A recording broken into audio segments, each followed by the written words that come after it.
Praise the Lord. प्रार्थना का तीसरा मुख्य भाग स्तुति और आराधना करना। आदि में परमेश्वर ने आकाश और पृथ्वी की सृष्टि की और उसी के साथ आकाश के जीवों की सृष्टि की, जिसे स्वर्गदूत कहते हैं। इन स्वर्गदूतों का मुख्य कार्य था परमेश्वर की स्तुति करना, परमेश्वर को महिमा देना। इस दृश्य को यशायाह भविष्यद्वक्ता ने आत्मिक दर्शन में देखा, जो कि यशायाह 6:1-4 में दिया गया है।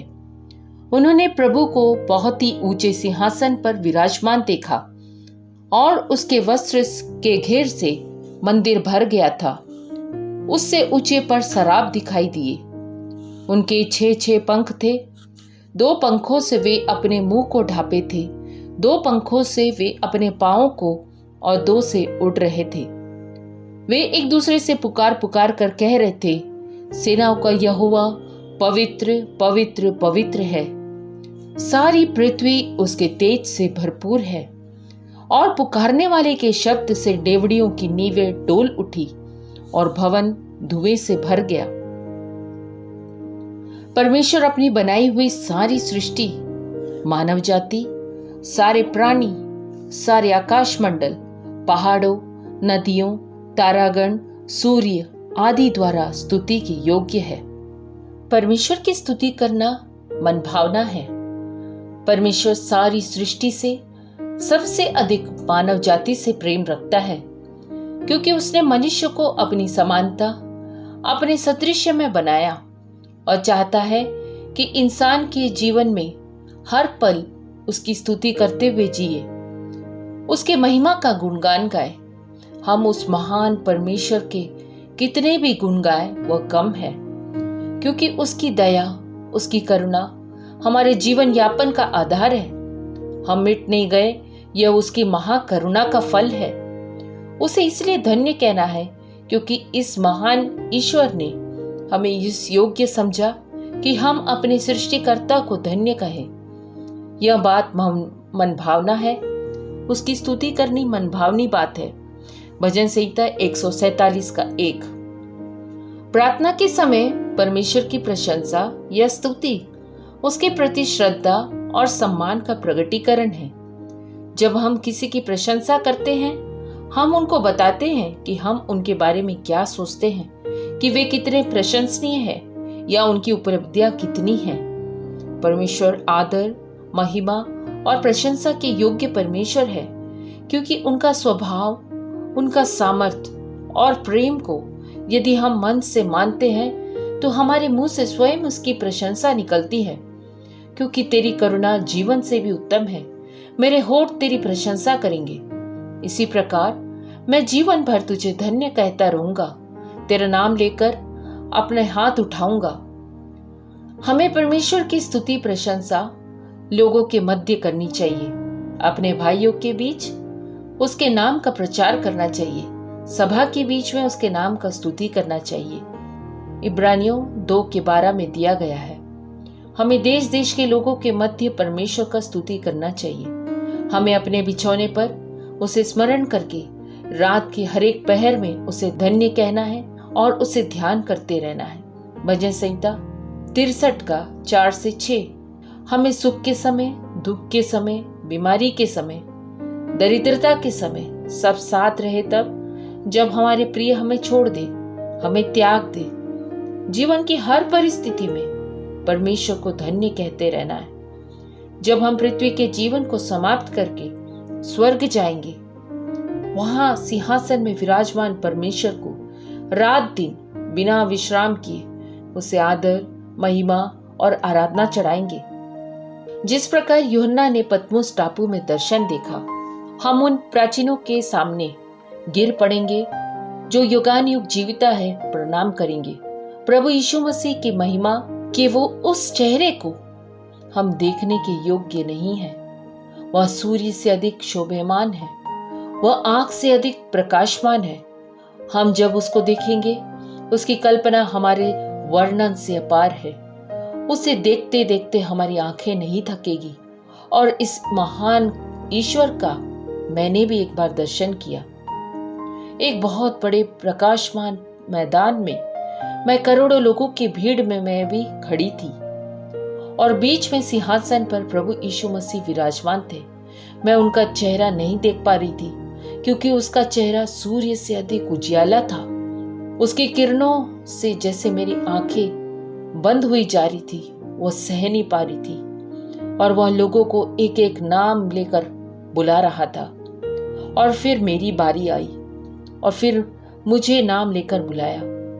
जब मैं भीड़ से निकलकर सामने गई तो मैं उस मैदान में अकेले खड़ी हुई नजर आई और मेरे चारों तरफ जब देखा तो मेरे चारों तरफ कोई नहीं था और मैंने सामने सिंहासन पर बैठे परमेश्वर को देखा।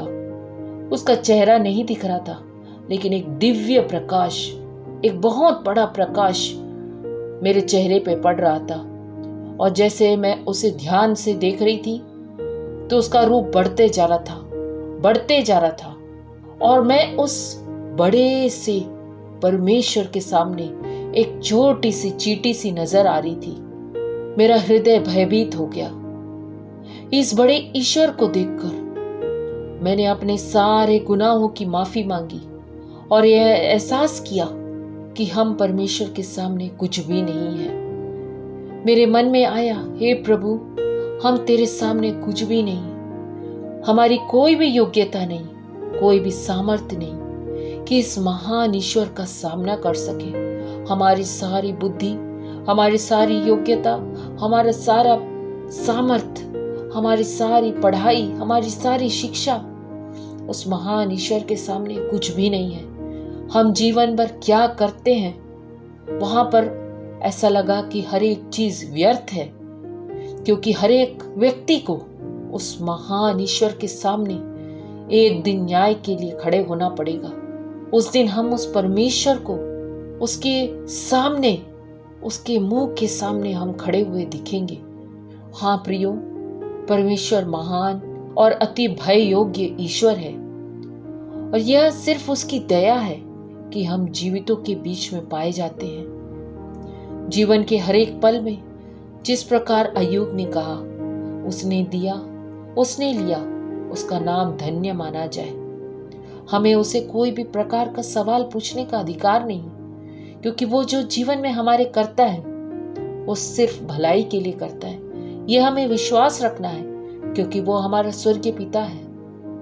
वो अपनी संतान को जानता है कि हम कितना सह सकते हैं। जिस प्रकार पहले कुरिन्थियों 10:13 में दिया है, तुम पर ऐसी कोई परीक्षा नहीं पड़ी कि जो तुम्हारे सहने से बाहर हो। वो परीक्षा अगर लेकर आता है तो उससे निकास भी करना आता है। परमेश्वर पर पूरी तरह से भरोसा करो, क्योंकि वही एक ईश्वर है जो हमारे हर एक कष्ट में, मुसीबत में, रोग में हमारा साथ देता है और हम उस परीक्षा से निकलकर एक जयवंत जीवन जी सकते हैं। इसी प्रकार हमें परमेश्वर का हर एक परिस्थिति में धन्य बोलते हुए जीना है। योग्य केवल तू, योग्य केवल तू, योग्य केवल तू ही प्रभु, मेरे प्रभु यीशु। आदर और महिमा हो तेरी, आदर और महिमा हो तेरी, आदर और महिमा हो तेरी प्रभु, मेरे प्रभु यीशु। हे स्वर्गीय पिता परमेश्वर, इस सुंदर समय के लिए धन्यवाद करते हैं। प्रभु जी, आपके सम्मुख आने के लिए आपने हमारे जीवन को चुना, उसके लिए धन्यवाद करते हैं। जीवन के हर एक पल में आपको स्तुति करते हुए, आपको धन्य कहते हुए, आपकी प्रशंसा को करते हुए जीने के लिए सहायता करना। सारा आदर, महिमा, इज्जत, जलाल आपको मिले परमेश्वर। सिर्फ आप स्तुति के योग्य हैं। इस चीज को हम महसूस करते हुए अपने पूरे जीवन भर हमारे होठों से सिर्फ आपके लिए स्तुति रूपी बलिदान चढ़ाने के लिए हमारे जीवन में आप सहायता करना। हर एक विषय को आपके हाथ में देते हैं। हमारे जीवन में हर एक सुख दुख, हर एक परिस्थिति को आपके हाथ में देते हैं। हमें ये विश्वास है, हर एक चीज को नियंत्रण करने वाले परमेश्वर आप हर एक चीज को आपके हाथ में देते हैं। छोटी सी विनती यीशु मसीह के नाम से मांगती हूँ, सुन और दया से ग्रहण कर। इस वचन के द्वारा परमेश्वर आपको बहुतायत से आशीष दे। धन्यवाद।